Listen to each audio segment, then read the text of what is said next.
Well, good morning, everybody, and thank you all very much for being here. I certainly appreciate that. I'm going to roll right on time simply because we have a lot of other committees that are meeting, and so I appreciate our panelists for being here. This Congress, the Environment and Public Works Committee, has examined many issues associated with PFAS contamination and remediation, including potential impacts on public health, liability issues, and the EPA's regulatory responses. I've seen firsthand the impact of PFAS contamination in my home state of West Virginia, and I'm going to continue leading this committee's efforts to protect the health of my constituents, clean up legacy pollution, and ensure the folks responsible for the contamination fund their share of the cleanup costs. Today we'll discuss another part of the PFAS problem, how PFAS cleanup and disposal directly affects billions of dollars in infrastructure investment.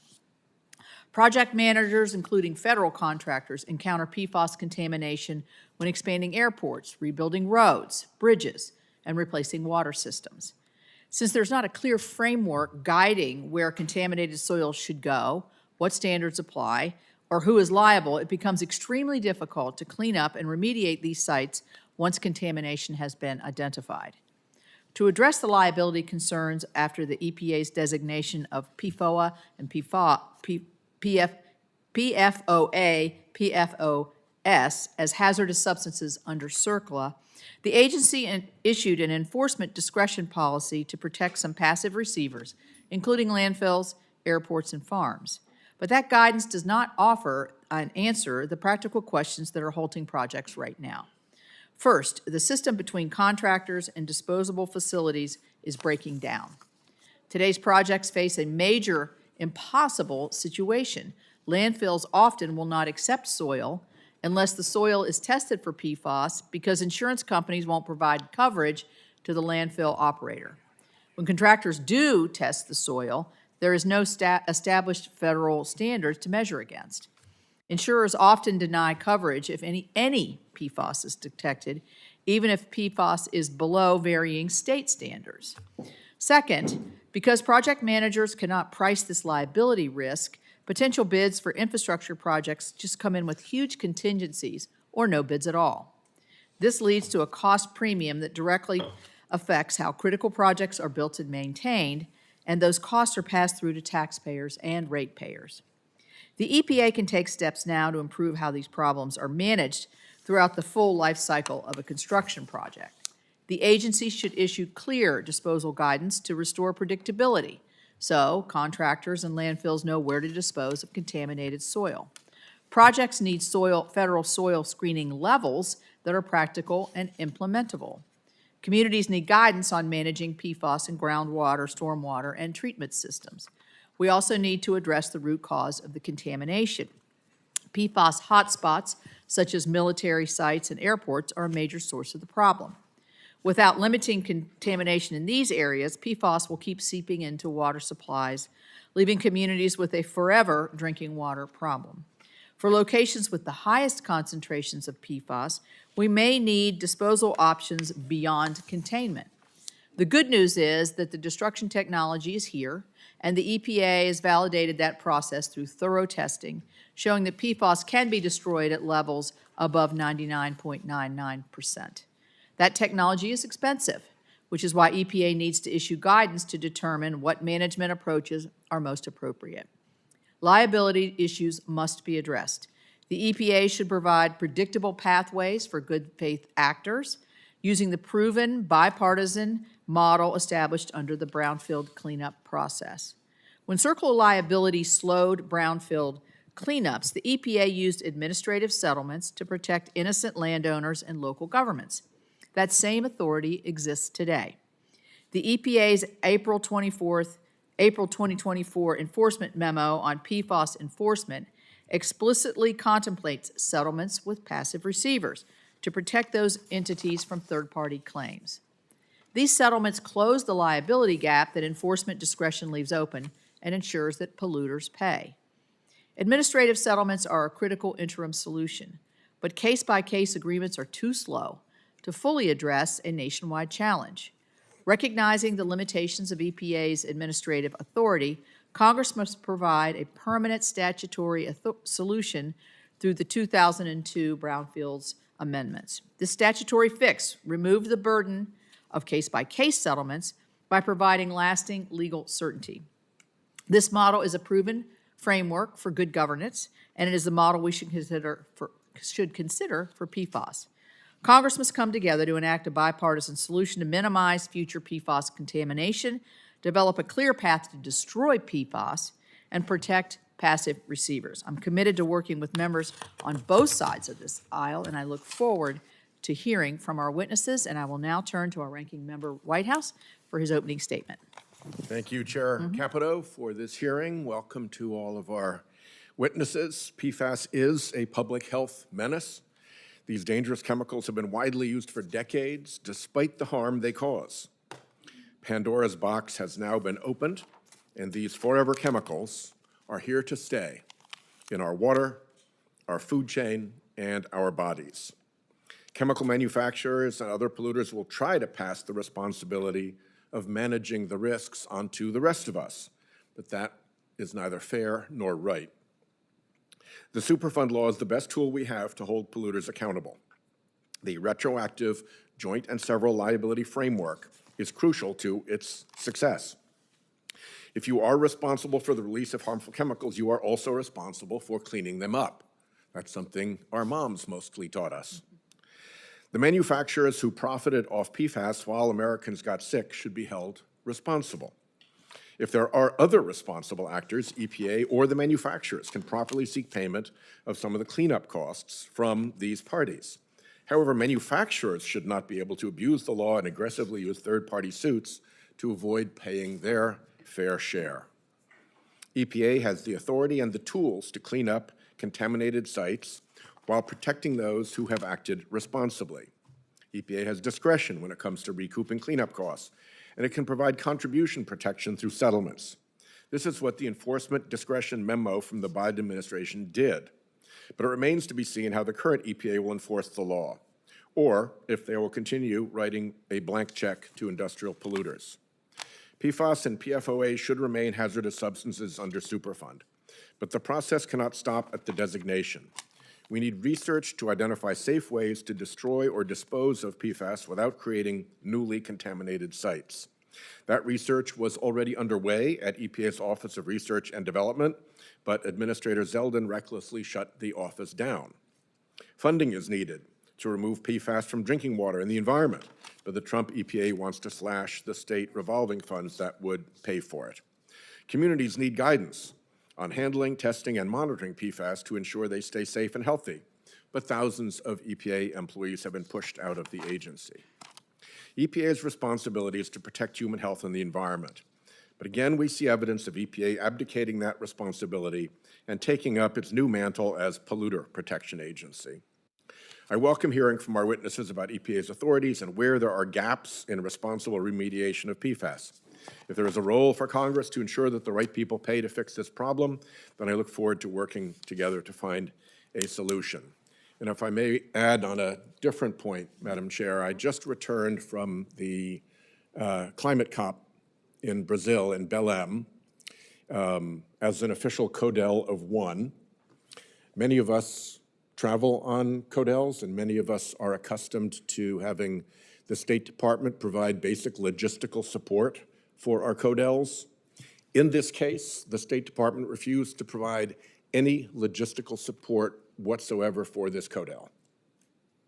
No officer, no connection, no facilitation of anything. Even my credentials at the CODEL, they refused to facilitate. I had to work through private organizations for every aspect of this trip. I have never seen that happen before, and I think it's a very unfortunate new development. It is deliberate. Here is the statement of the State Department about this. The Trump administration refused to use taxpayer dollars to send or facilitate any official travel for this conference. They did it on purpose. So for those of you who plan to take CODELs, beware of this. For those of you who foresee the prospect of a Democrat administration one day? Should that Democratic administration refuse to provide any support or facilitation for your CODEL because they don't like why you're going or where you're going, just know that that started here.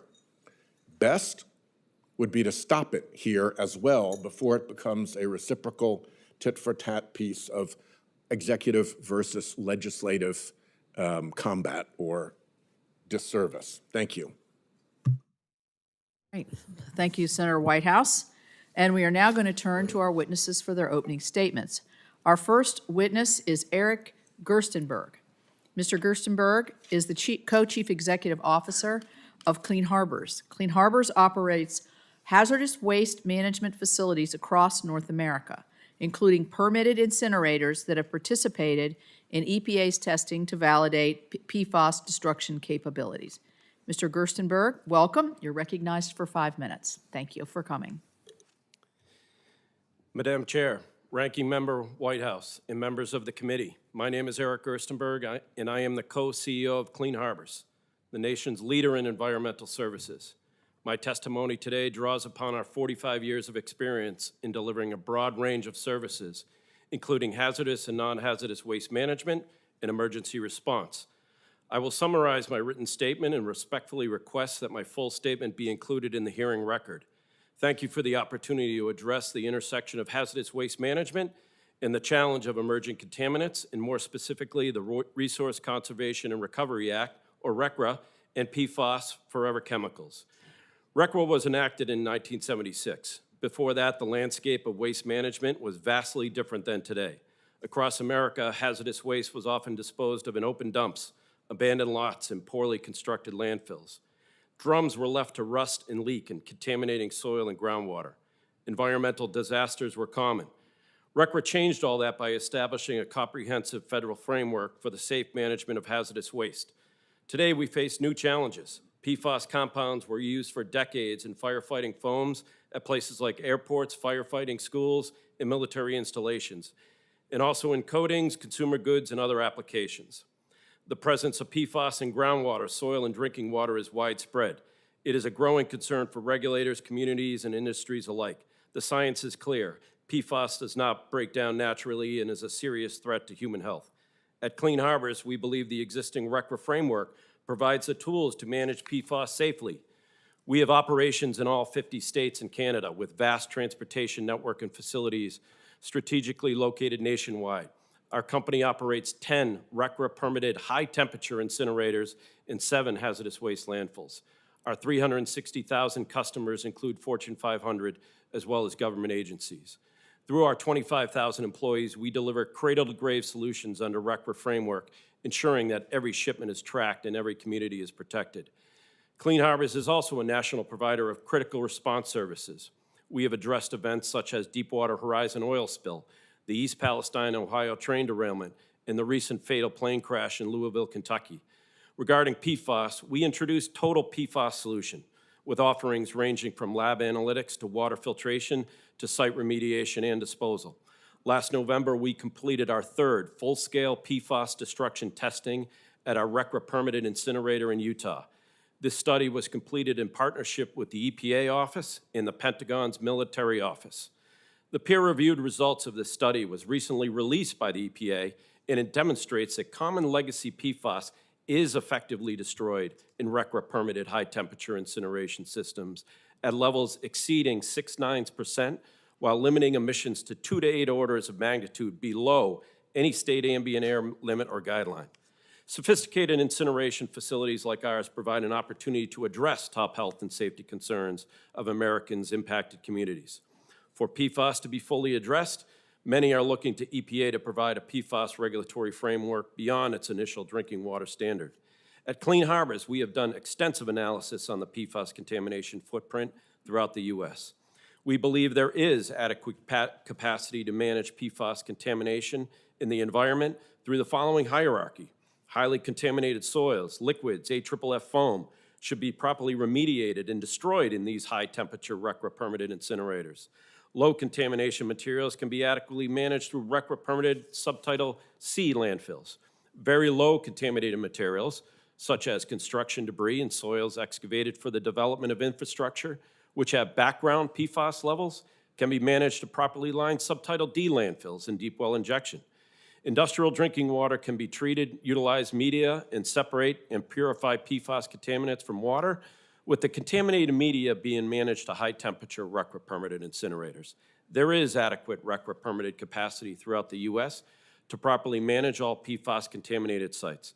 We look forward to continuing that partnership and apply our diverse capabilities to address the scourge of PFAS. Thank you for the opportunity to testify today. We appreciate the committee's leadership on this critical topic, and we are happy to address any questions. Thank you, sir. Next, our next witness is Leah Pilkonis. Did I say that correctly? Thank you. Ms. Pilkonis is the General Counsel of the Associated General Contractors of America. In this role, she represents more than 27,000 contractor firms across all sectors of the construction industry, including the highway, transportation, utilities, and federal infrastructure projects. Welcome, Ms. Pilkonis, and welcome back to EPW. You're recognized for your opening statement. Thank you. Chairman Capito, Ranking Member Whitehouse, and members of the committee, thank you for the opportunity to testify. I'm Leah Pilkonis, and I serve as General Counsel of the Associated General Contractors of America, representing more than 28,000 member companies, including construction firms in all 50 states who build and maintain the nation's infrastructure. PFAS is everywhere, yet standards contractors need to manage it are nowhere. Because PFAS is present in soil, groundwater, building materials, and everyday products, contractors can encounter it anywhere they work. Contractors are not PFAS polluters, they are builders. Yet under the current law, they are treated as parties responsible for PFAS pollution. AGC supports congressional efforts to modernize environmental liability laws. Our message is simple. Contractors need reasonable liability protections and a clear, workable path to compliance when they encounter PFAS during construction activities. EPA has designated PFOA and PFOS as hazardous substances under CERCLA. As this committee knows, CERCLA liability is strict, retroactive, and joint and several. Fault does not matter. Intent does not matter. Knowledge does not matter. A contractor who unknowingly encounters PFAS, even decades ago, can be swept into Superfund liability. That is an untenable status quo, and one we felt compelled to challenge in court. But even without cleanup orders, PFAS is driving up project costs now. AGC members report higher trucking, disposal, testing, consulting, and insurance costs. Landfills are refusing PFAS suspect materials like dirt, forcing longer diesel-burning hauls to hazardous disposal sites. PFAS concerns are also disrupting recycling and beneficial reuse practices, increasing contractors' reliance on costlier virgin materials. And insurance is retreating. Many contractors are now seeing PFAS exclusions, higher deductibles, and low sublimits in their policies. These costs ultimately mean higher infrastructure costs that fall on American taxpayers. We can't build America's infrastructure on liability quicksand. EPA has not given us the numbers we need to know when construction materials like soil and recycled asphalt are safe to reuse, or instructions on how to manage or where to dispose of PFAS-impacted soil, groundwater, or other construction materials encountered during routine work. In that vacuum, some project owners choose not to test at all, shifting downstream risk to contractors who can't detect PFAS and can't insure against it. EPA asks contractors to trust its enforcement discretion, but discretion is not a defense, and it can be withdrawn at any time. This uncertainty is already discouraging bidders, especially on PFAS suspect projects like airports and military installations. With fewer qualified and competitive bidders, prices rise and taxpayers ultimately pay more. Administrator Zeldin recently acknowledged that CERCLA's passive receiver problems require congressional action. AGC agrees. Contractors who incidentally encounter PFAS should not be treated as PFAS polluters under CERCLA. AGC respectfully urges Congress to take 4 steps. Amend CERCLA to protect innocent contractors, formally recognize them as passive receivers who should not be treated as CERCLA polluters. Direct EPA to issue clear PFAS disposal and reuse standards so contractors have a lawful path to manage PFAS-impacted soils and groundwater. Require PFAS testing early in federally funded project planning so risks are known before bid time and costs can be accurately estimated and fairly allocated in construction contract. Ensure PFAS policy does not drive up infrastructure costs by clarifying liability, reducing uncertainty, and preventing runaway bid premiums on public projects. Contractors are ready to help address PFAS, but today they are being asked to take on immediate costs with no lawful path to compliance. You cannot comply with standards that do not exist. You cannot ensure a risk you cannot define. And you cannot build affordable infrastructure on limitless liability. Congressional action is necessary to provide a lawful compliance path and ensure America's infrastructure can be built safely and affordably. Thank you. Thank you very much. And our final witness is Kate Bauer, Supervisory Attorney for the Congressional Research Service. Ms. Bowers specializes in environmental law, including the Comprehensive Environmental Response Compensation and Liability Act, referred to as CERCLA. Ms. Bowers, I welcome you back to the committee. Thank you for coming back, and thank you for being here, and you're recognized for 5 minutes. Chairman Capito, Ranking Member Whitehouse, and members of the committee.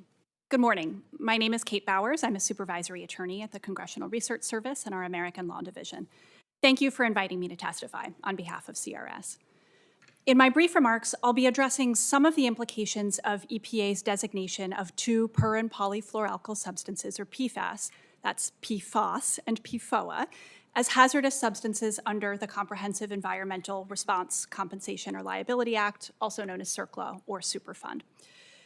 My testimony will also address EPA's CERCLA enforcement discretion and settlement policy with respect to those designated PFAS.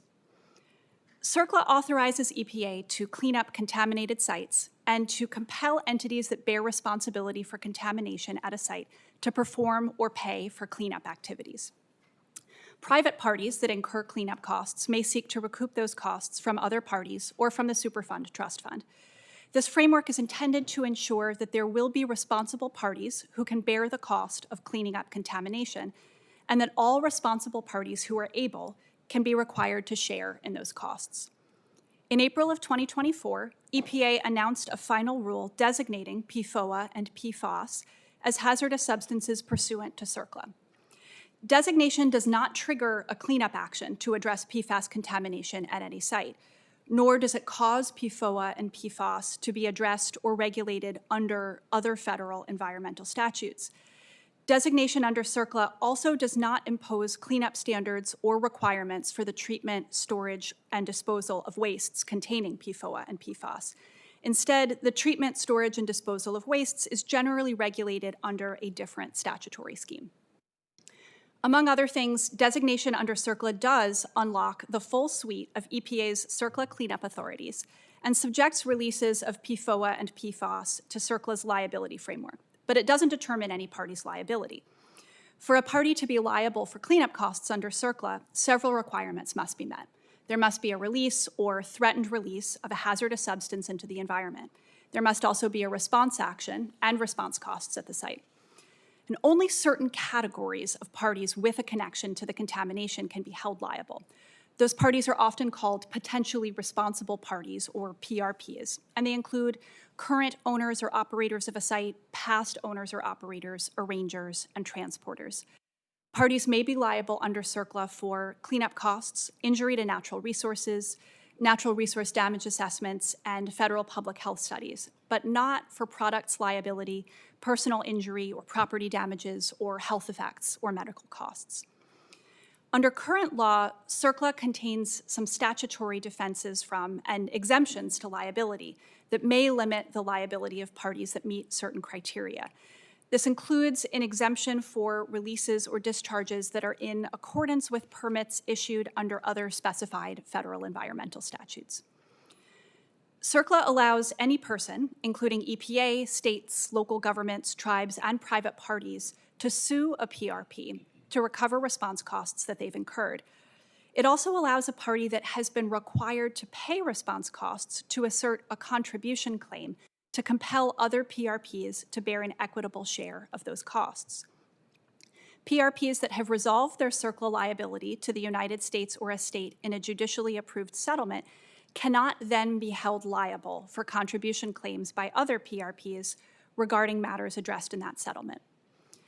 Concurrent with the final designation, EPA issued a PFAS enforcement discretion and settlement policy memorandum, explaining that it intends to focus its enforcement efforts on entities that significantly contributed to the release of PFAS in the environment.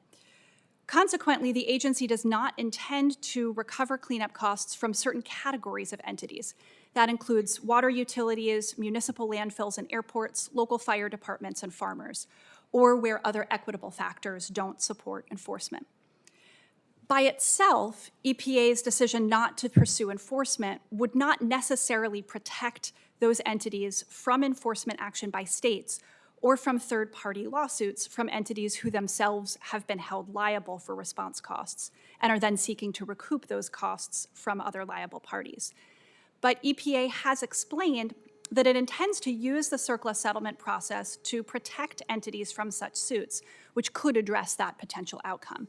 Specifically, the agency stated in the memorandum that when it enters into settlement agreements with major PRPs, it would seek to secure a waiver of rights that would prevent the settling PRP from pursuing contribution claims against certain non-settling parties. EPA also stated that it may enter into settlement agreements with parties that are covered by the settlement policy in order to provide them with contribution protection. Thank you, and I will be happy to answer questions. Thank you very, very much. And I'm going to begin the questions, and I'm going to start with you, Ms. Bowers. As I outlined in my opening statement, EPA and Congress worked together to resolve liability issues with brownfield sites as a model of how we should work together on PFAS contamination. In that case, EPA relied on existing administrative tools to manage third-party contribution risk, while Congress considered whether a statutory fix was warranted. The EPA has suggested it might take a similar approach here, using settlement agreements to protect entities unintentionally swept into CERCLA liability. My question is, does the EPA's brownfields experience offer a useful precedent? Thank you for that question, Chairman. It may. Prior to the Brownfields Act in 2002, which amended CERCLA, there was no specific exemption codified in statute for what's referred to as bona fide prospective purchasers.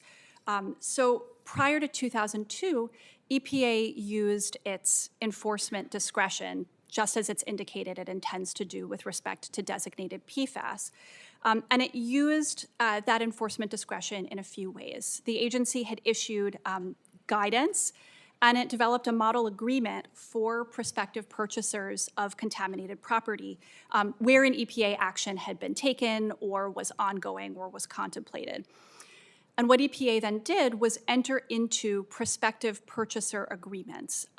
These functioned and often contained covenants not to sue to protect those bona fide prospective purchasers from liability.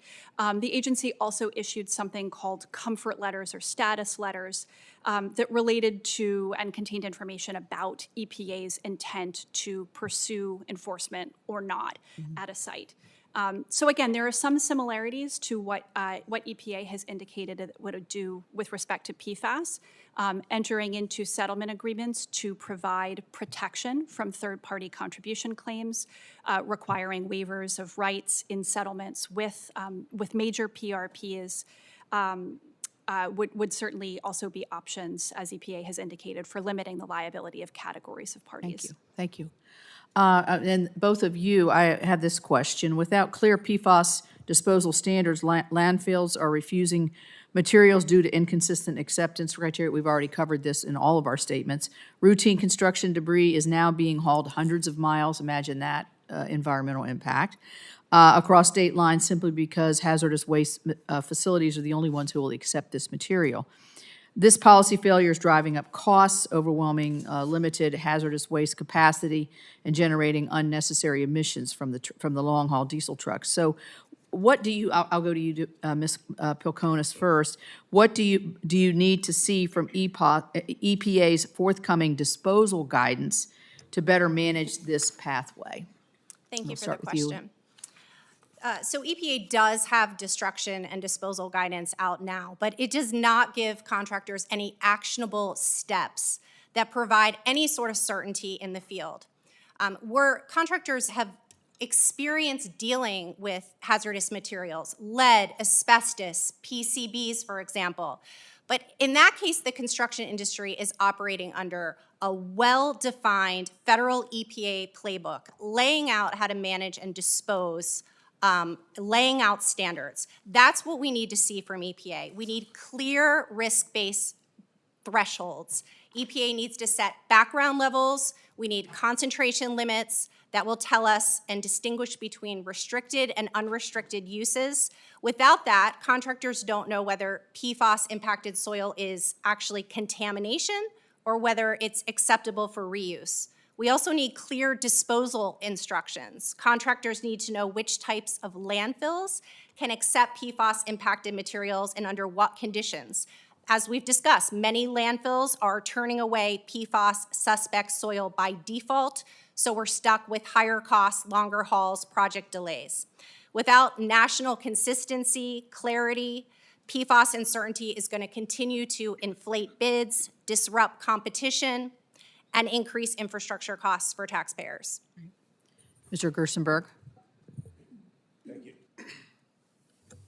Thank you, Chairman Capito. At Clean Harbors, we've done extensive analysis and testing, much of it with the EPA as well as the Department of War. We've outlined criteria in our written testimony. That is the criteria that Leah is referring to that is needed by the EPA to release standards of thresholds that can be achieved for the safe cleanup and disposal of PFAS. We've outlined standards for high-temperature RCRA thermal incineration. We outlined standards for Subtitle C landfills, as well as Subtitle D landfills, industrial water, and drinking water. Those standards are based on science that has been accomplished over the past 20 years researching PFAS. We believe it is now time to lay out that guidance, those threshold levels, so that they can be used in the environment to help protect human health in the environment. Thank you. I have a vote over on commerce, and I'm going to turn it over to Senator Husted, but I just want to make one quick comment. Kind of what I hear bleeding through all of this and what concerns me is you hear that guidance was released in 2024. We know that guidance can change from administration to administration, and obviously it hasn't been specific enough guidance because there's still a lot of gray area there. And so hopefully working with you all, we can find something that EPA can go to in a very permanent way. Because it was, I think, Ms. Bowers, you said something like a letter of assurance or something from the EPA. What was it? Comfort letter. There's a lot of people in this country that don't want a comfort letter from the EPA, I can tell you that, because that's kind of hard to imagine in some sense. But in any event, a comfort letter wouldn't probably give much certainty to a lot of the businesses and others that I think you all are expressing here. So thank you for being here. Hopefully I'll make it back from my vote. Thank you. Thank you. Senator Whitehouse. Thanks, Chairman. I assume all of the witnesses agree that PFAS is a dangerous substance. Is that correct? Correct. Ms. Pilconis, correct? At certain levels, I mean, when we're talking about lightly contaminated PFAS soil, I guess we need more data and research on it. But it's a dangerous substance. Correct. Correct. Yeah, as EPA indicated in its designation of PFAS, the agency has found that it may present a danger to human health and the environment. And do you all also agree that the prospect of liability is one motivation to clean up that dangerous substance. Agreed? Yes, we do, agree. Ms. Poconis? Threat of liability is what is increasing the costs. But it also is assuring the cleanup. Correct? It's a motivation to do the cleanup? You can't agree with that? I think it's the EPA designation of the sites will trigger certain cleanup. The threat of liability will cause an increased focus on PFAS, and now it's a fear of whether or not certain materials are going to rope you into Superfund strict joint and several liability. Ms. Bowers? Liability certainly could be, or potential liability certainly motivating could factor, be, isn't could it? be a motivation, depending on who's So, performing the I cleanup. mean, where you have a site that has been contaminated with PFAS, the easy way out would be to just let the poisoned community or neighborhood or facility bear the cost of that contamination in harm to people who live in the community, live in the neighborhood, or use the facility, and would bear the cost in their own health and safety harms.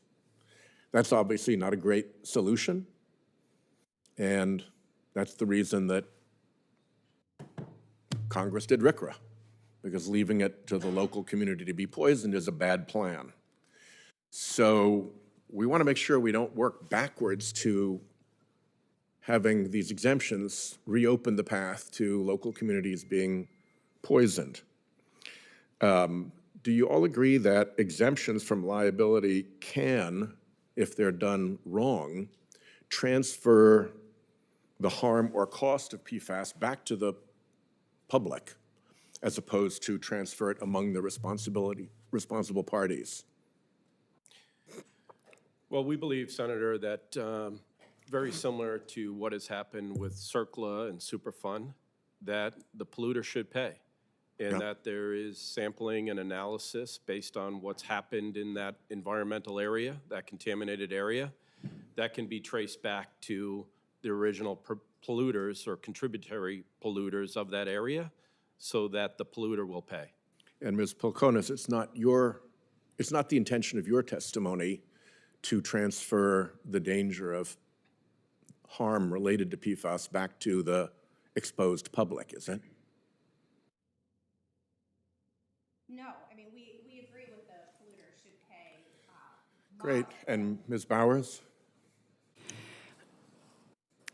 When certain parties are exempted from liability under CERCLA, that does, just as a general principle, reduce the number of parties that may be available Yeah. to pay for cleanup And costs. the question is, does that additional burden of cleaning it up move to other responsible parties, or does it get dumped back on the community, the facility, or the neighborhood that has been poisoned?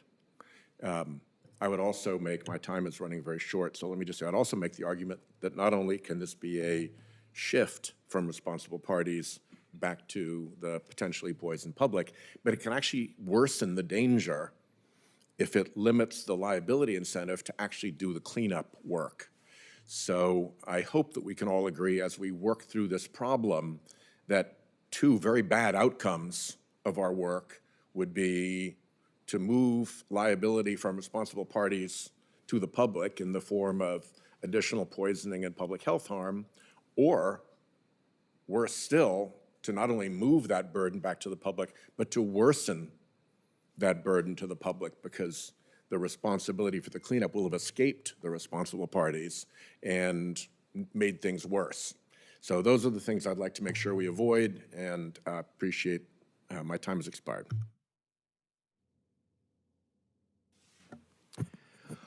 Okay. I appreciate all of you being here today, and I'm trying to understand PFAS and how to do something about it. And this is not why you're here to testify, but it's amazing to me how many products still today are made with PFAS in it, yet we're talking about how harmful it is as a chemical in high quantities, even though it's part of the things that we serve our food, cook our food, all of those things are happening today with PFAS. And it seems to me from being involved with issues over the years where we wanted to clean up things that we later discover are harmful, that we have to find the most cost-effective ways to do that, because in the absence of a cost-effective way to do it, they'll just sit there and no one will do anything about it. And no one will accept responsibility and no one will move to take care of them. And I became aware of this issue several years ago in talking with the folks in Columbus at the Battelle Institute, who have done a great deal of research on PFAS and the implications of what it would take to clean that up. They have been at the forefront of advancing some innovative PFAS technologies and solutions to address these issues. Battelle created a spin-off company called Revive Environmental that has a technology called PFAS Annihilator that actively destroys tens of thousands of gallons of AFFF, which I understand is the ingredient that needs to be, or the element that needs to be destroyed. And they've done this successfully in states, airports, for commercial customers, and I'm sure that there are other ways to do this. What are, I'll start with you, Mr. Gerstenberg, what are the most cost-effective ways to deal with high concentrations of PFAS and destroy them so that we can move this process forward? Thank you for the question, Senator. We believe that high-temperature RCRA permitted incinerators are cost-effective for AFFF.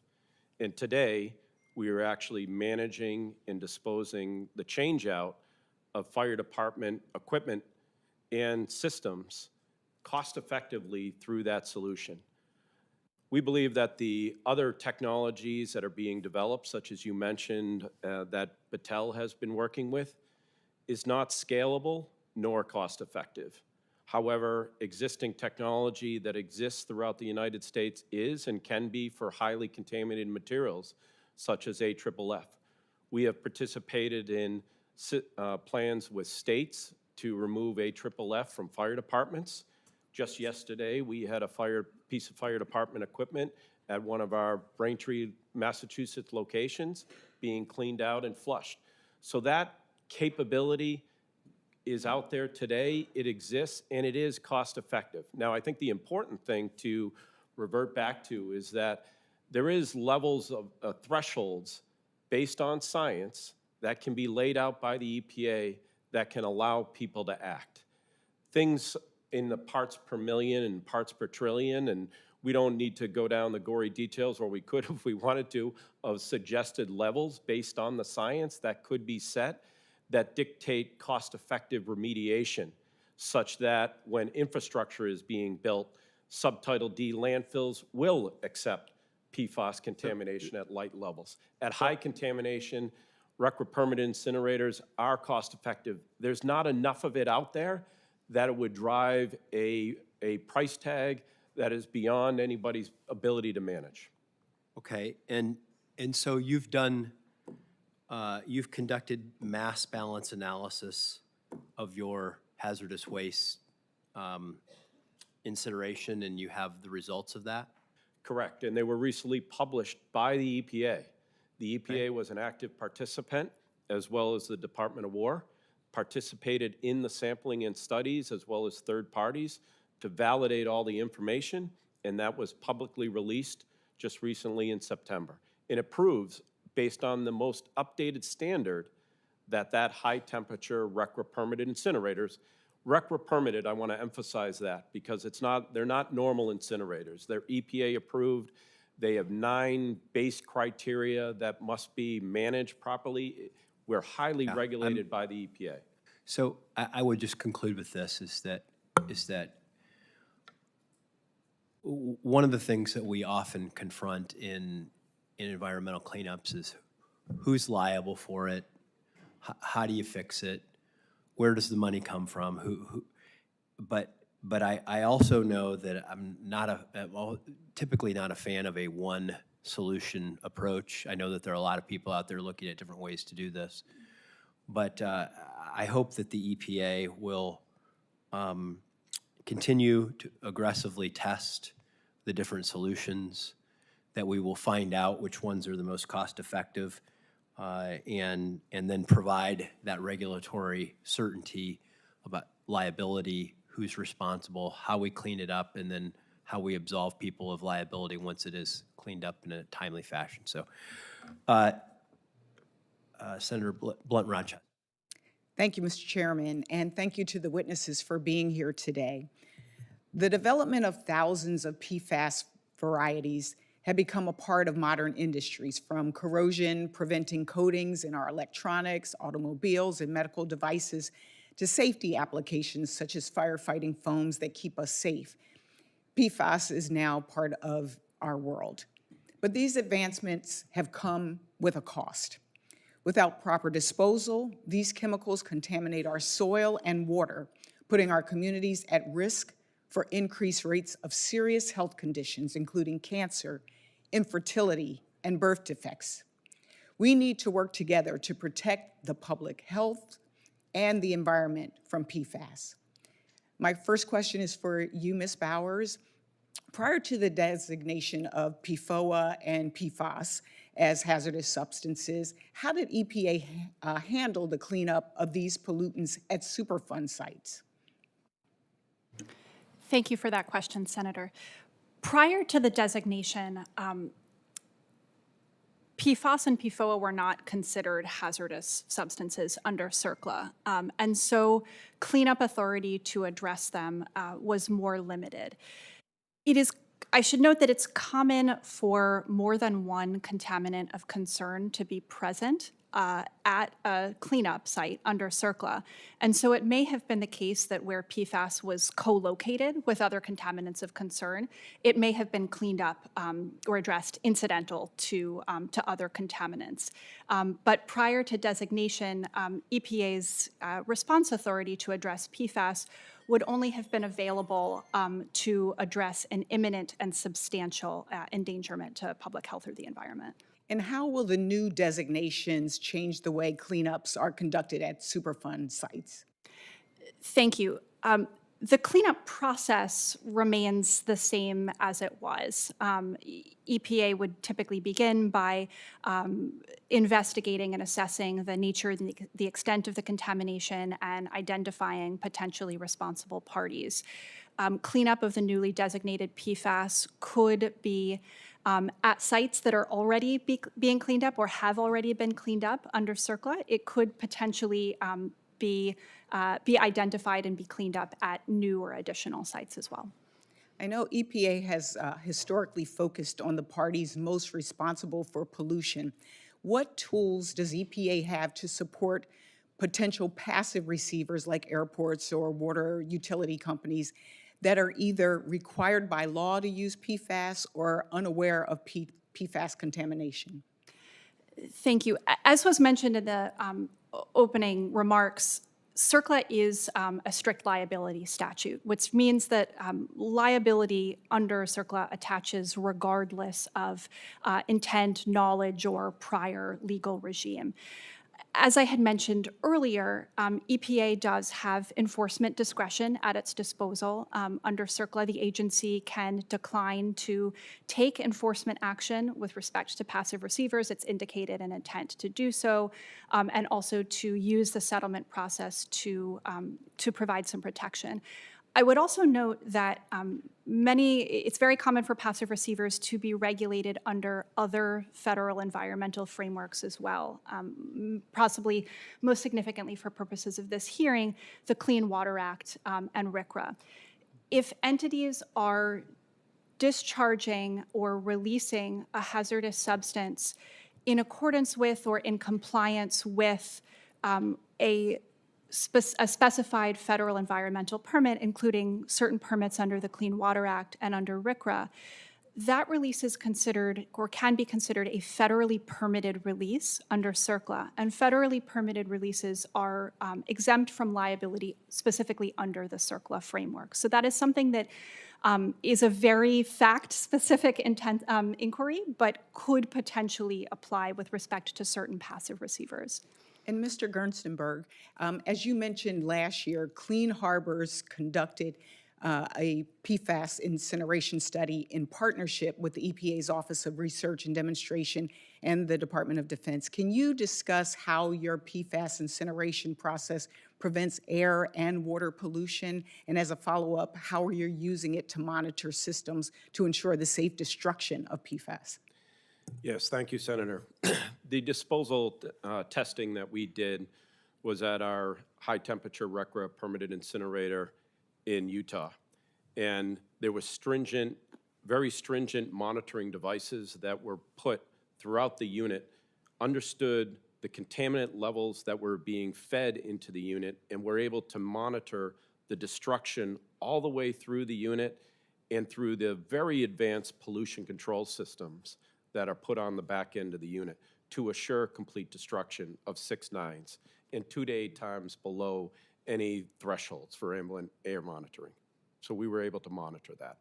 Thank you. My time has expired, but I have additional questions that I will submit for the record. Thank you, Mr. Chairman. I yield back. Senator Ricketts. Thank you, Mr. Chair. I want to thank also Chairman Capito and Ranking Member Whitehouse for holding today's hearing, as well as our witnesses for appearing before us here today. Nebraskans have shared concerns about PFAS. The family of chemicals plays an essential role in everyday lives of Nebraskans. Biosolids are used as fertilizer on farmers' fields. Fire suppression foams are crucial for emergency response at airports. Some specific chemicals are likely harmful. PFOA and PFAS have already been regulated under the National Drinking Water Act. This administration is working hard to uphold the standards that protect Nebraskans while also providing common sense solutions for the high costs. Common sense solutions such as additional time for compliance with new rigorous standards will help small water systems like those in rural Nebraska. Common sense solutions should always be used as we try to tackle difficult problems. One of those difficult issues is PFAS cleanup. As you know, the EPA designed PFAS as a hazard, or designated PFAS as a hazardous substance under CERCLA. Without legal protection, this move creates significant risks for passive receivers of PFAS. Passive receivers are just everyday folks trying to serve their communities. That's why I introduced an amendment removing legal liabilities from passive receivers of PFAS. It's a common sense solution. Farmers, ranchers, rural water systems, and firefighters deserve to know that they are not on the hook for expensive cleanups of chemicals they didn't create. Administrator Zeldin has acknowledged that we need to provide certainty for these industries. Mr. Gerstenberg and Ms. Pilkonis, should Congress enact legislation granting public water utilities, farmers, and other passive receivers of PFAS a CERCLA exclusion to protect innocent communities and ratepayers? Mr. Gerstenberg, would you please start? Senator Ricketts, we believe they should, and we believe that the polluters should pay, and we believe that through sampling and analysis, we are able to trace back to who the polluter is. And has that been typical of our policy at the government to say polluter pays? Yes, through the typical RCRA hierarchy of PRP, potentially responsible parties, there is sampling and analysis that can be done to trace back to those polluters. There also is levels and threshold levels of disposal technologies that can be utilized based on background levels, high concentrations, and that's what we need. As we included in our written statement, those thresholds, suggested thresholds, to be able to be acted upon to be able to move on the cleanup of PFAS. Great, thank you. Ms. Pilkonis? Yes, thank you, Senator. Contractors need passive receiver protections to prevent them from being responsible for the full cost of cleanup where they incidentally encountered PFAS during the course of ordinary construction. PFAS has been used for decades. It's everywhere. There was not testing. Historic projects that contractors worked on going back decades could expose them to CERCLA liability today. So a disposal site that you took soil to 20 years ago could attach you to CERCLA cleanup liability 10 years from now. The other thing really unique about construction and why construction needs passive receiver protections is because unlike a fixed facility, construction firms work across America on hundreds of sites in every community, building roads, bridges, working on airports, military bases. We're excavating soil, we're moving materials, we're reusing aggregates, we're using many, many disposal sites. So that makes the PFAS Superfund exposure and the liability exponentially greater for construction. Great, thank you.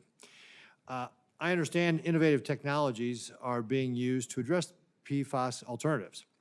The use of soybean meal is one of those promising opportunities as it can be used as an alternative for firefighting foam such as PFAS. The foam is 84% bio-based and is certified under the USDA's BioPreferred program. Supporting these innovative alternatives will not only create new markets for our soybean farmers, particularly concerned of somebody from Nebraska, but also has the potential to replace PFAS-based firefighting foam while performing just as effectively for some fires. And with that, Mr. Chairman, I'll turn it back over to you. Thank you. Thank you. Senator Padilla. Thank you, Mr. Chairman. Good morning. I appreciate your participation today in this hearing. I have two specific questions regarding the potential liability of, quote, passive receivers, including municipal water and wastewater districts for PFAS under CERCLA. EPA's enforcement policy is to refrain from bringing actions against these municipal entities. The municipalities, however, remain vulnerable to third-party actions seeking their contribution to response costs. The municipalities can attempt to defend against such third-party actions by reaching settlements or de minimis settlements with EPA that protect them from third-party contribution actions. Rob Fox, a leading CERCLA attorney, testified in this committee at a hearing on PFAS liability last year that a Supreme Court case has ended settling passive receivers' ability to defend against third-party claims. And specifically, in the Atlantic Research case, the Supreme Court stated that third parties could bring cost recovery actions under Section 107 of CERCLA against settling passive receivers, even if they were barred against bringing contribution actions under Section 113 of the statute. I know it's getting very technical here, but this is important. The case raises significant questions about what proportion of potentially responsible parties can seek cost recovery claims and the extent to which a court, using its equitable discretion, would reduce any liability for settling passive receivers. Ms. Bowers, I understand you're still researching the issue, but can you provide some initial thoughts on how the Atlantic Research case affects passive receivers' ability to defend against third-party claims? Thank you for the question, Senator.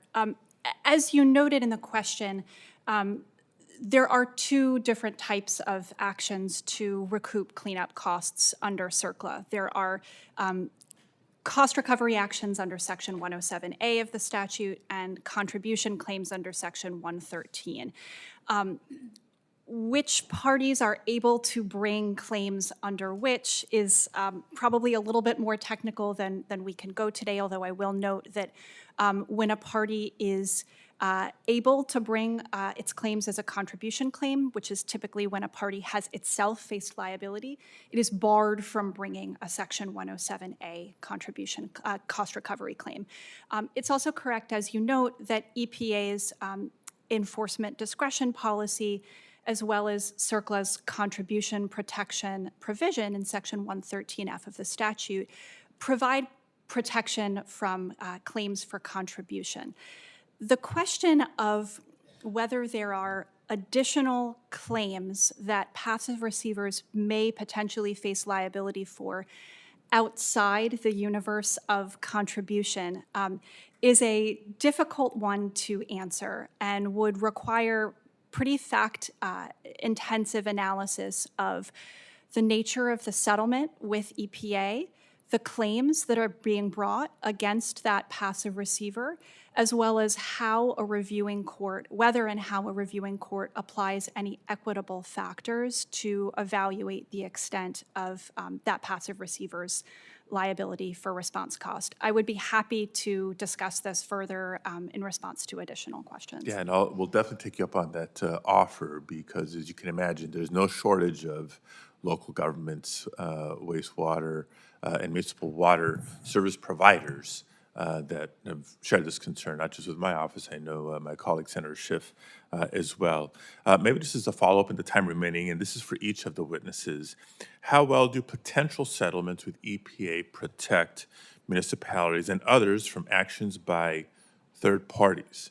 And I guess what specific circumstances concern you if you don't believe the municipalities and other parties are sufficiently protected? We'll start with Mr. Gerstenberg.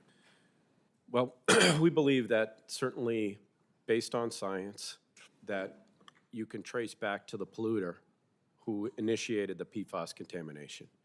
We believe there's cost-effective solutions to be able to support. There's funding that's been released, $2 billion under the government to be able to help wastewater treatment plants, as an example, begin to put treatment systems in. There's also funding from settlements with large companies such as 3M. There's funding that exists, and we believe that there is difficulty accessing that funding. People are not readily aware of how to get to that, to put treatment systems in to help protect human health and the environment. All right, to be continued. Ms. Balcones? Yes, thank you, Senator. Settlements are just one tool in the toolbox, but not a solution in and of itself. They're site by site.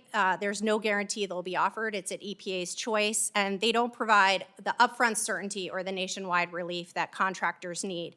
If a contractor's talking to an EPA attorney about a settlement agreement, it means they're already in the mix as a potentially responsible party, and that's not where contractors want to be. It means lawyers' fees. It means expending company resources. Contractors would still need to buy peace. It doesn't fix the liability problem. Also, settlements with large contributors could actually make things worse for contractors, particularly if they're broad. It could make contractors and other downstream parties more exposed to full CERCLA liability and take away contractors' cost recovery rights. Ms. Bowers? Senator Curtis. Thank you. Well, Mr. Chair, did Ms. Bowers want to also briefly respond to the second question? Sure. Thank you. The question of whether the protection that's afforded by EPA's settlement with a passive receiver, whether that's adequate, raises policy considerations that are beyond the scope of what I'm able to testify to in my capacity as a CRS attorney. What I can say is that it is difficult at this point to identify the specific fact patterns under which a party that receives contribution protection under CERCLA would still face liability under CERCLA. I would note, though, that even with protection from liability under CERCLA, parties may still potentially face liability under other federal or state laws. Okay. Thank you very much. Thank you, Mr. Chair. Senator Curtis. Thank you. Congress has a responsibility to ensure that PFAS cleanup policies are grounded in science, workable for local governments and businesses, and fiscally responsible to taxpayers. As we advance national cleanup standards, we must ensure that the burdens do not fall unfairly on pass-through entities such as contractors, municipal utilities, small engineering firms, recycling facilities, and others who may have handled PFAS-containing materials as part of their normal operating, contributing to the contamination. These entities are essential to building and maintaining our water systems, but when liability or compliance costs fall on them, those costs ultimately flow through to families, homeowners, and the broader housing market. In Utah, we're struggling to be able to buy homes, our children. So, Ms. Balcones, Utah is facing a real affordability crisis. Many people who have lived there their entire lives in Utah can no longer afford to buy a home. How does CERCLA pass-through liability, especially for contractors and water districts, affect the overall cost of building and maintaining homes? The costs that AGC is familiar with and that we included in our written statement, I think would equally apply to home building work. PFAS is everywhere. It's even found in rural communities.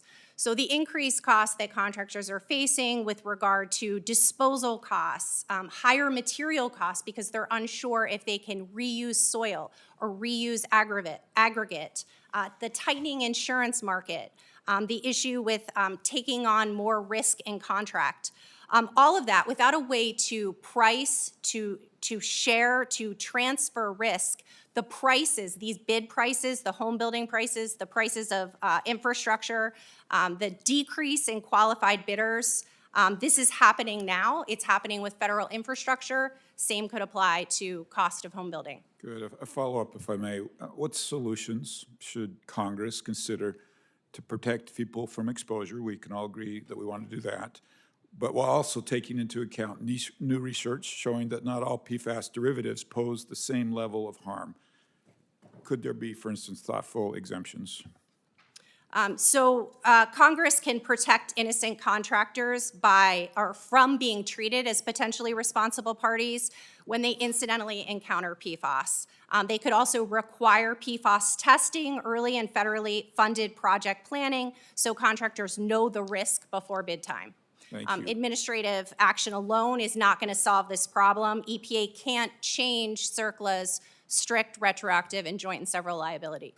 Thank you. Mr. Gerstenberg, your Clean Harbors technology is very impressive, but expensive.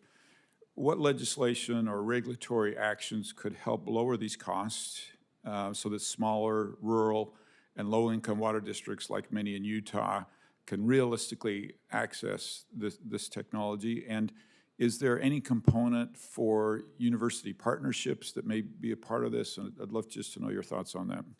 Thank you, Senator. Well, we believe that there is well-founded science to be able to put thresholds based on contamination levels of what has to go to a high-temperature incinerator versus a subtitle C landfill or a subtitle D landfill. We believe those thresholds need to be put in place. And based on the science, there is cost-effective solutions for being able to build homes and be able to excavate that soil and manage it to a lower cost technology than high-temperature thermal incineration. That science just needs to be released, and those thresholds can be put there. They can still protect the human health and the environment and be executed on cost-effectively.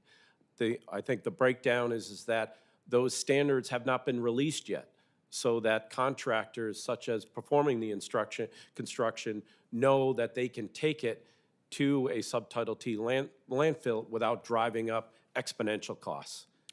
Thank you. Ms. Bowers, maybe tying into this a little bit. CRS has done great work. Have you done any research, additional research, identifying which PFAS derivatives are harmful and at what concentration levels they present risk within the water system so that perhaps we could deal with this issue? Thank you for the question, Senator. The specific properties and the effects of different PFAS is beyond the scope of my expertise as an attorney at CRS. I would be happy to follow up with some additional colleagues and see what we can find in the literature regarding the effects of PFAS. Thank you. And to his point, I think that would be very helpful to members of the Senate. In CRS's research, how impactful are the high-cost mitigation or destruction systems in reducing risk? So that I'm sure that I understand your question. You're referring to those mitigation and treatment systems specifically with respect to PFAS? I don't know the answer to that question, but we would be happy to look into it. Okay, good. Thank you. Thanks to all of our witnesses. Thank you, Chair. It's a great hearing, and I yield my time back. Thank you. Senator Schiff. Thank you, Madam Chair. I share the concerns that many have raised about the potential liability to water and wastewater systems that are passive recipients of PFAS and have played no role in that PFAS pollution, but could be on the hook for compensation for cleanup. At the same time, there have been some concerns raised about blanket exclusions and whether that sets a precedent that could lead to more blanket exclusions, or that it might impede cleanup efforts in which water systems are provided resources to help with the cleanup process. So two questions. One, Ms. Bowers, can you articulate any concerns over a blanket exclusion of passive recipients?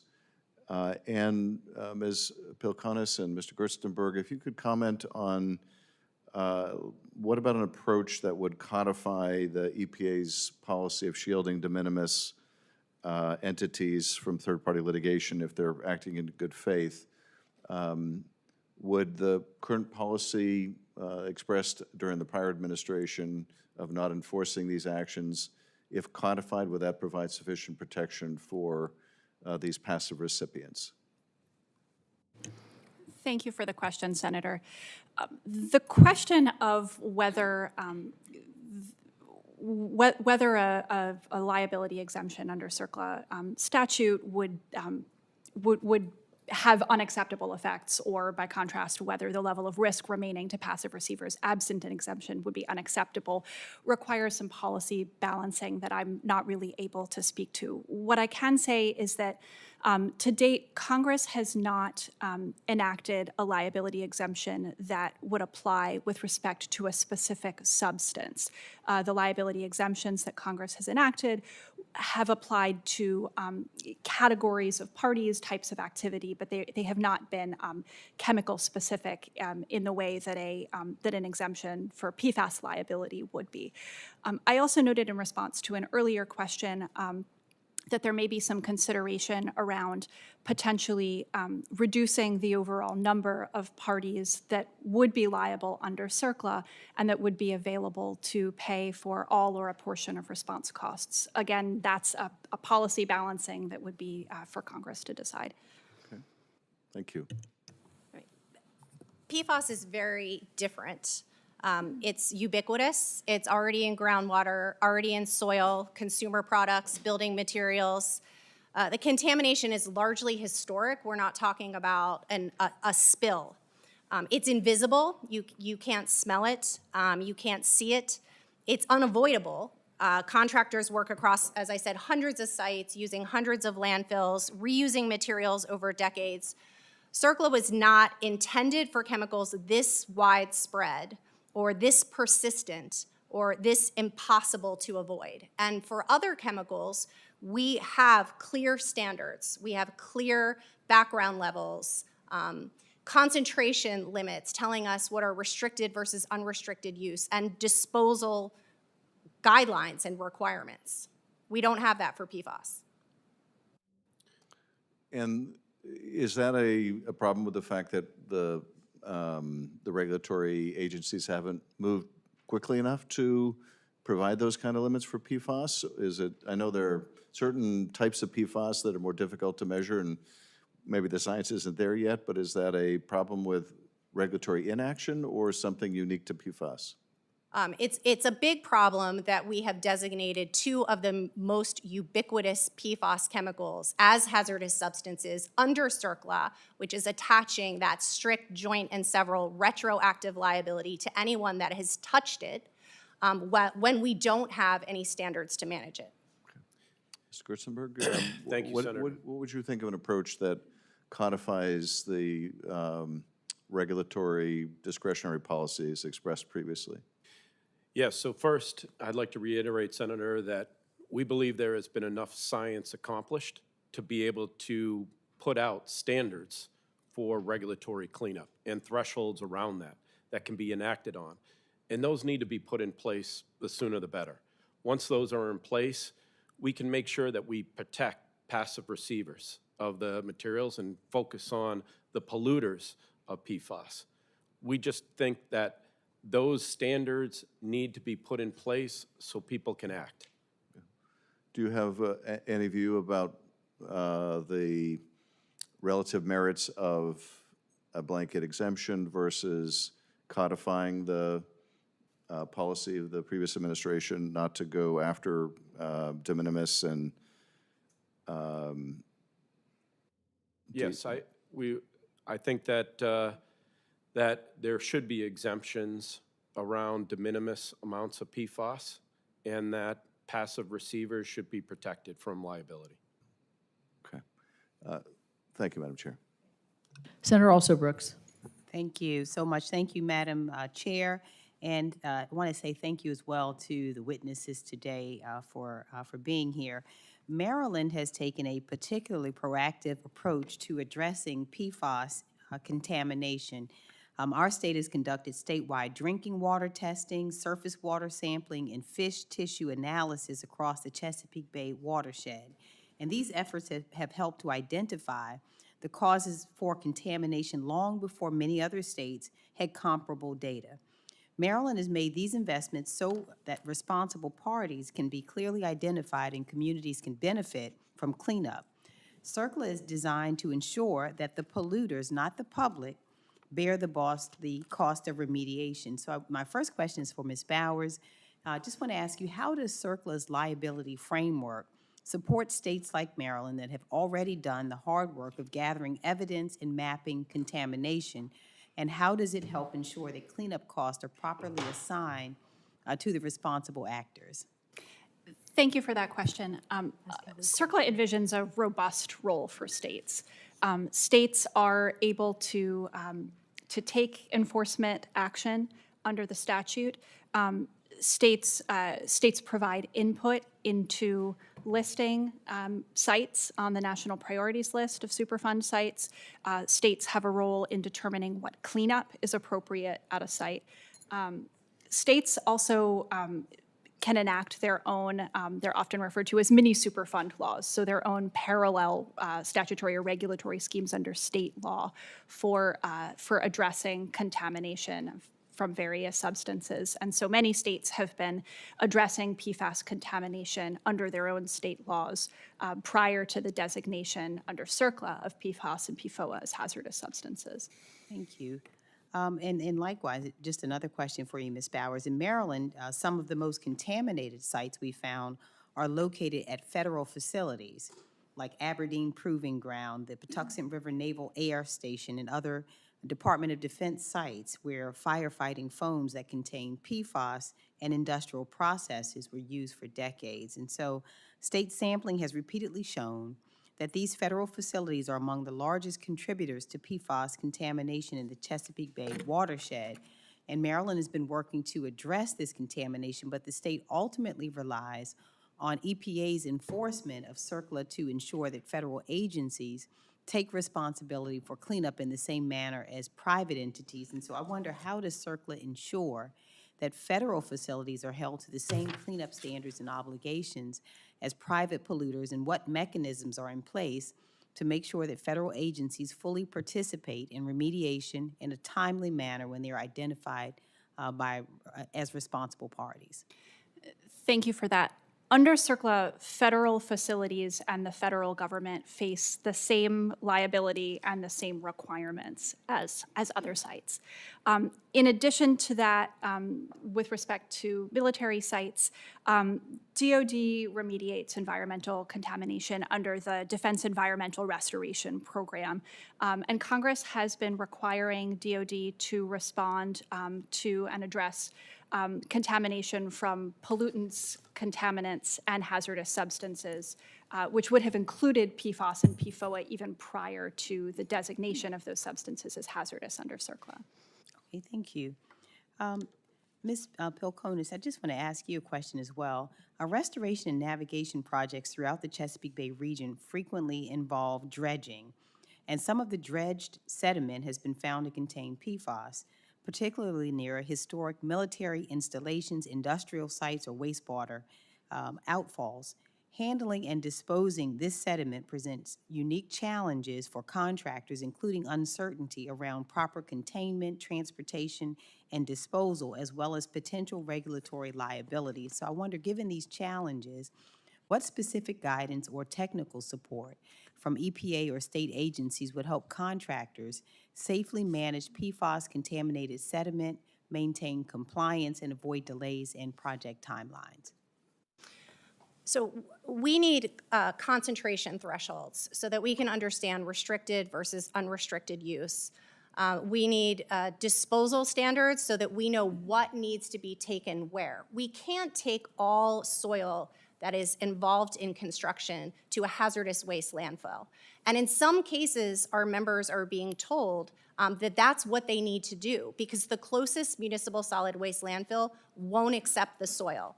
We've gotten price differentials that I included in my written statement from our members, going from an example of a contractor had waste from a DOD facility.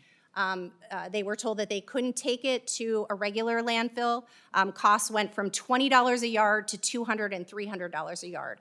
And we're talking about tens of thousands of yards of soil. In the Northeast, lightly contaminated PFAS soil, same thing, had to be hauled to a hazardous waste landfill 100 miles away. So the costs are increasing exorbitantly because we do not have the concentration thresholds and we do not have the instructions or the standards on what to take where. What does need to go to a hazardous waste landfill? Thank you. And I have also a question, Mr. Gerstenberg. The need to address PFAS contamination is urgent, and incineration is one approach to destroy PFAS. However, there is so much uncertainty about the process, leading to concerns with this method. And the Argonite facility in Utah has a history of permit violations, including burning waste that contained mercury and lead. And so what has Clean Harbors done to prevent similar issues during PFAS incineration? Yes, thank you, Senator. We've done extensive testing with the EPA, also with the state of Utah, in burning PFAS, and have proven through our high-temperature RCRA incineration that PFAS can be properly disposed of, high concentrations of PFAS. High-temperature RCRA thermal incineration is a higher cost, and that should be utilized around higher concentrations of AFFF foam in contaminated soils. In the cases that we were just talking about where remediation of dredging soils, those could go to a more cost-effective solution than hazardous waste incineration. Thank you. Thank you. Thank you. Senator Kelly. Thank you, Madam Chair.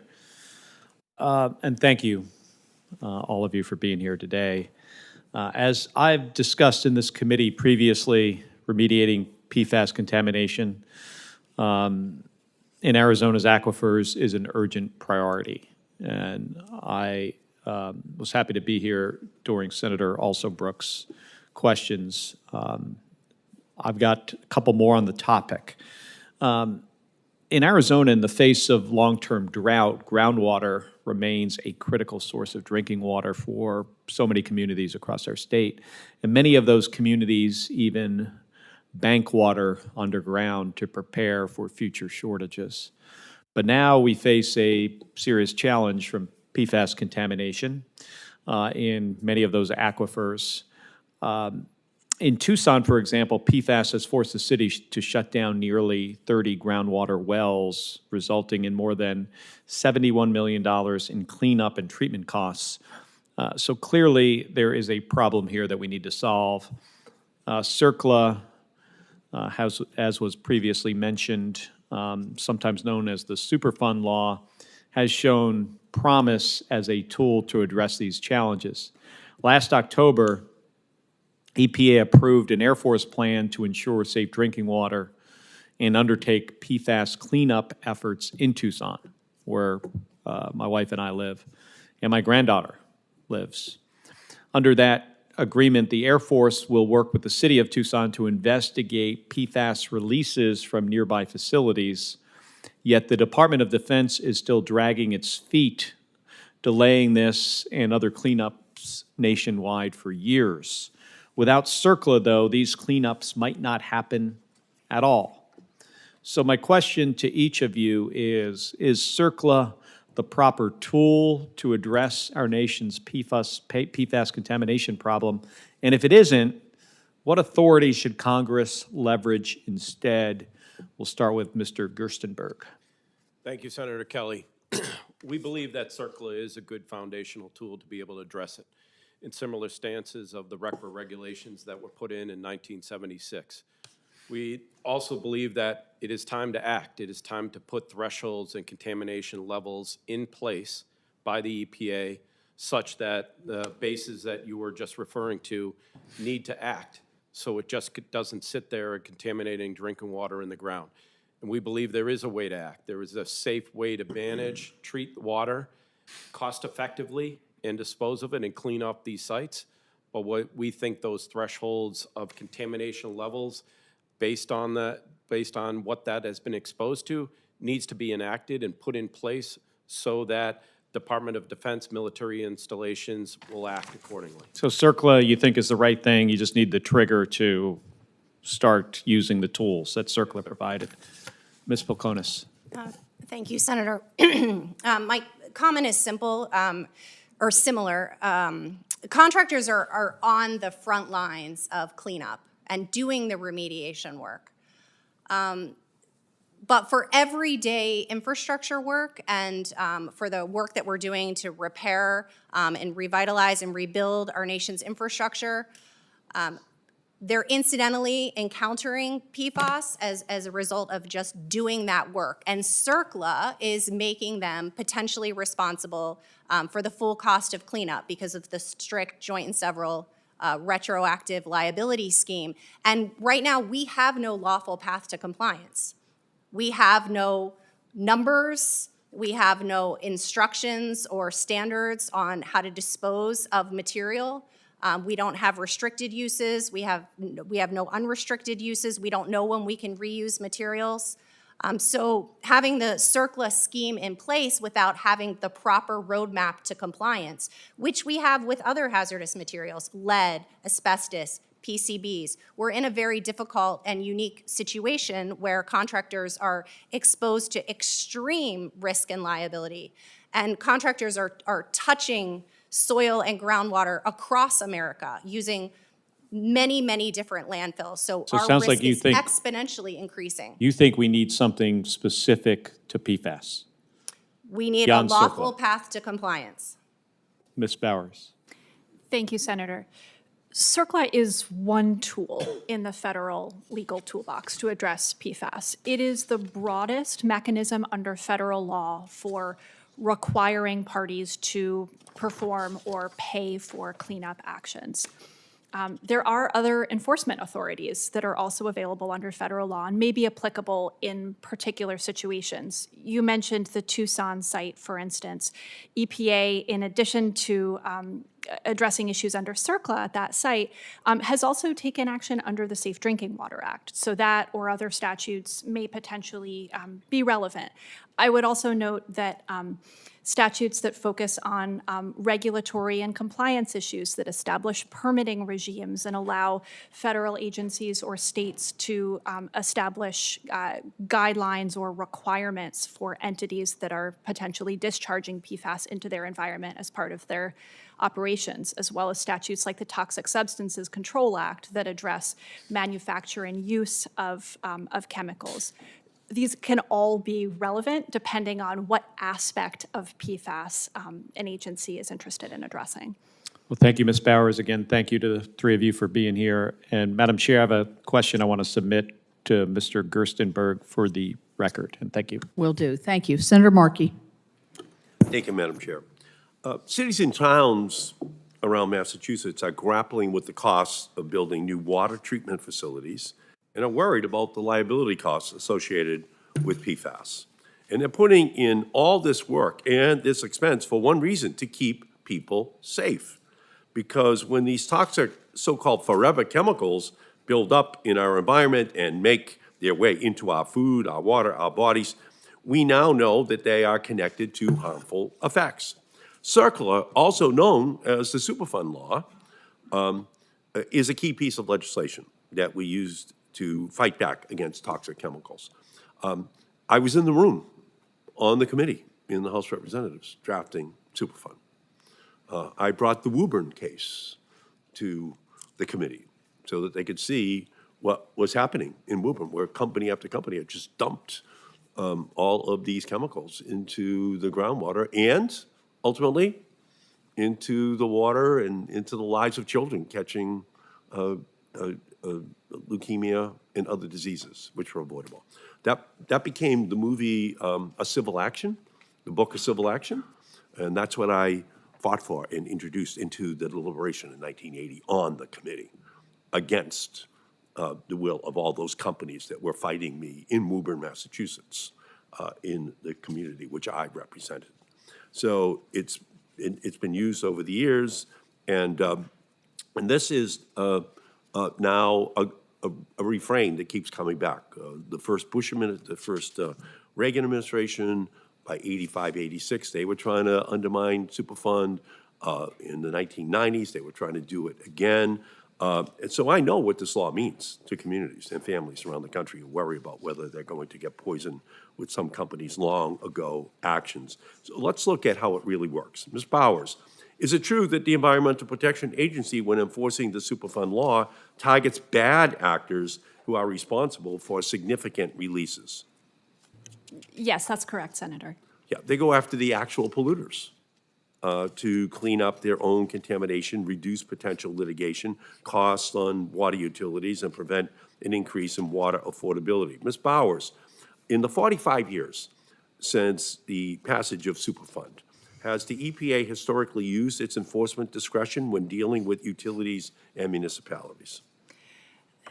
Thank you for that question, Senator. I don't have specific data on the instances in which the agency has used its enforcement discretion. That it may not necessarily be publicly visible when an agency has declined to pursue enforcement.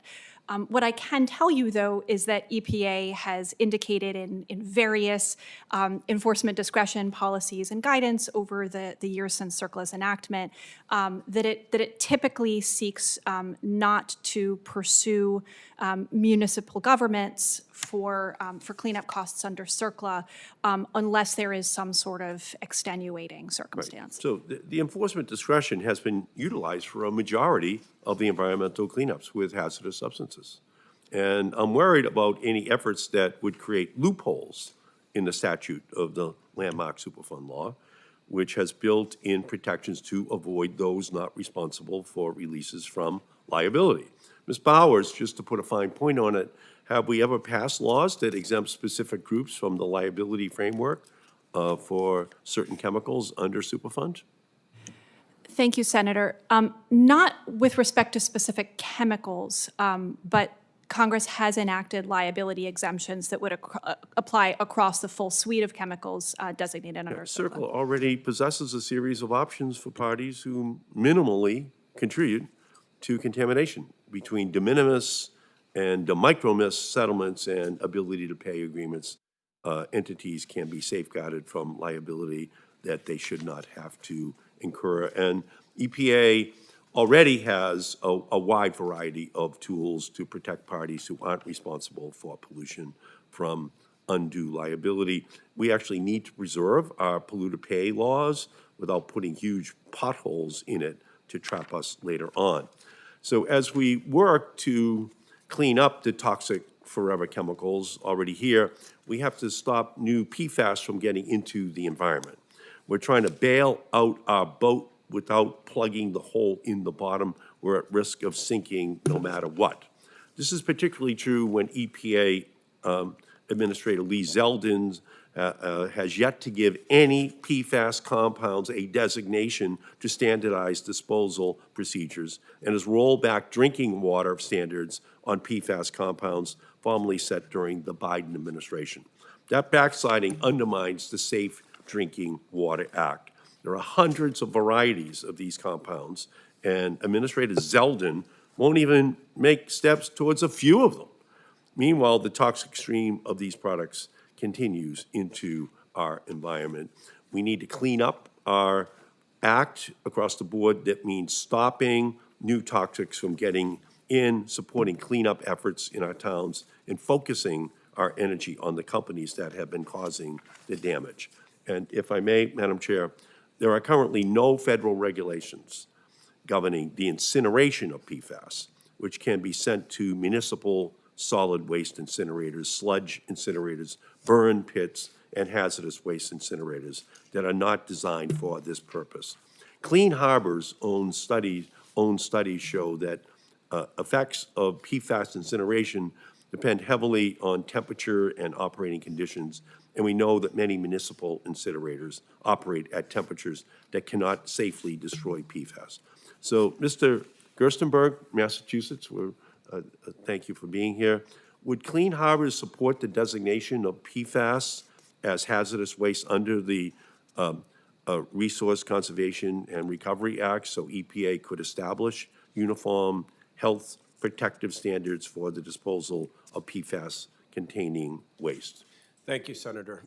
Yes, we believe that high concentrations of PFAS needs to be disposed of in high-temperature, RCRA-permitted incinerators. Those high temperatures have been proven to properly destroy PFAS compounds.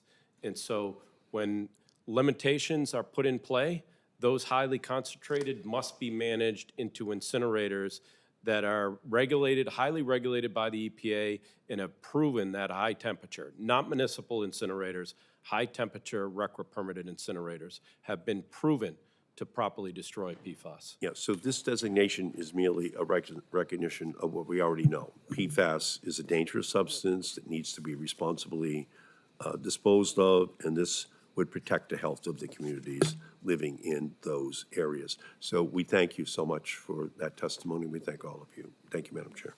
Thank you, Senator. Well, I believe we have no further questions, so I would like to thank the witnesses. I think we got some great comments on the record that we can hopefully use to provide the certainty. The uncertainty is what is tying all of your testimonies together. Senators who wish to submit written questions for the record have until 5 p.m. Wednesday, December the 3rd, to do so. I believe Senator Kelly mentioned he was going to submit one.